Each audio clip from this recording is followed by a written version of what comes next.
यहां यह भी बिल्कुल स्पष्ट कर दूं कि ये सिर्फ किसानों से संबंधित कानून नहीं है, ये देश की 80% आबादी से रिलेटेड कानून है। ये भ्रांति फैलाई जा रही है कि इससे सिर्फ किसानों का सरोकार है। बिल्कुल गलत है, ये किसानों का सरोकार नहीं है, ये पूरे राष्ट्र के 80% से ज्यादा जो आबादी है उसका सरोकार है। कि मान लीजिए एक पूंजीपति है, मैं किसी का नाम नहीं ले रहा, उस पूंजीपति को व्यापार करना है। भारत का जो कुल खुदरा बाजार है, उस खुदरा बाजार की जो कुल मिला के जो उसका जो साइज है वो लगभग 12,000 अरब की कुल व्यवस्था है। अब इस व्यवस्था के ऊपर अगर किसी की आंख गड़ गई है, किसी पूंजीपति की, तो वो उसको लेना चाहता है। और ये इतना बड़ा बाजार है जो कि दुनिया का सबसे बड़ा बाजार है, लिहाजा जो दुनिया की और बड़ी कंपनीज हैं उनकी भी नजर इसके ऊपर है। तो अभी हमने देखा किस तरीके से एक कंपनी के साथ एक तरफ मार्क जुकरबर्ग जो कि व्हाट्सएप के मालिक हैं, उनका एक एग्रीमेंट होता है, 55,000 करोड़ के आसपास का निवेश होता है। दूसरी कंपनी है गूगल जो कि रिलायंस जियो के साथ कॉन्ट्रैक्ट में आती है, क्योंकि जो कि रिटेल बिजनेस के अंदर आ रही है। अब रिटेल बिजनेस का जो 12,000 अरब का जो व्यापार है, इसमें जब उनको आना है तो कुछ मुश्किलें उनके सामने हैं, प्रैक्टिकल मुश्किलें सामने।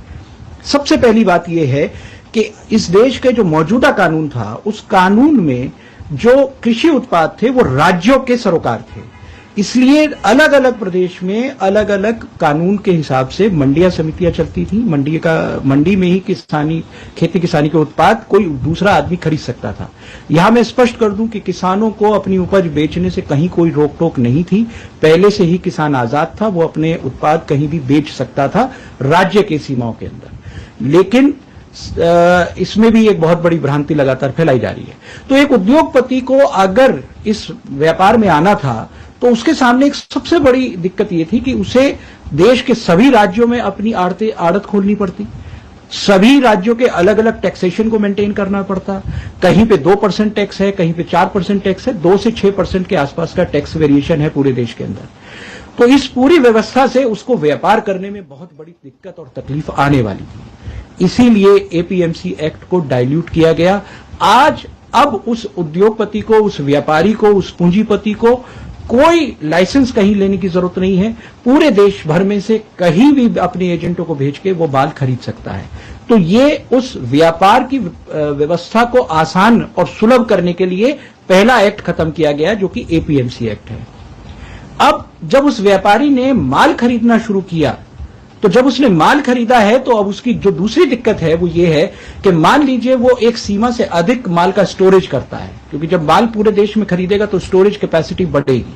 तो उस स्टोरेज कैपेसिटी को वो बढ़ा नहीं सकता, क्योंकि जो उस अभी तक के जो देश के कानून थे वो जमाखोरी के खिलाफ थे, आप जमाखोरी नहीं कर सकते थे। तो ऐसे में उसको एक सुविधा चाहिए थी सरकार से कि जहां उसके ऊपर ये बंदिश ही ना हो कि वो चाहे जितना माल स्टोरेज कर सके, चाहे जितनी माल की कैपेसिटी अपने यहां वो रख सके। इसी सुविधा को उद्योगपति को देने के लिए, उस पूंजीपति को देने के लिए दूसरा अध्यादेश आया है, जिस अध्यादेश में अब उनके ऊपर से ये लिमिटेशन हटा दी गई है, एसेंशियल कमोडिटी एक्ट को जो इस तरीके से खत्म किया है, जो कि दूसरा अध्यादेश है। अब जो उद्योगपति है, जो पूंजीपति है, वो चाहे 1 है या 50 है, हमें इससे सरोकार नहीं है, लेकिन उन पूंजीपतियों ने सबसे पहले उनको ये सुविधा दी गई कि पूरे देश में कहीं से माल खरीद सके। दूसरी सुविधा उन्हें दी गई कि जब वो माल खरीद रहे हैं तो उसको स्टोरेज कर सकें। इन दोनों के लिए 2 नए कानून हो गए। अब तीसरी परेशानी जो उद्योगपति के सामने है वो ये है कि जब उसके पास भारत का 12,000 अरब का पूरा खुदरा व्यापार के ऊपर उसकी नजर है, तो वो देखता है कि मुझे देश भर में कौन से वैरायटी का गेहूं चाहिए, कौन सी वैरायटी का मुझे चावल चाहिए, कौन सी वैरायटी की दाल की सबसे ज्यादा डिमांड है। आज की स्थिति में जो भारत का आम किसान है वो अपनी मर्जी के मुताबिक अपने यहां अपनी क्षेत्रीय आधार पर अपनी फसलों को उगाता है। तो व्यवस्था उस व्यापारी के लिए ठीक नहीं है। तो किसान अपने खेत में क्या बोएगा, इस बात को लागू करने के लिए अब तीसरा अध्यादेश आया है, जो कि कॉन्ट्रैक्ट फार्मिंग के शेप में हमारे सामने है, जहां किसान को एक तरीके से ये बाध्य किया जाएगा कि वो कौन सी फसल बोए, किस तरीके का उत्पाद पैदा करे, कितनी फसल को पैदा करे।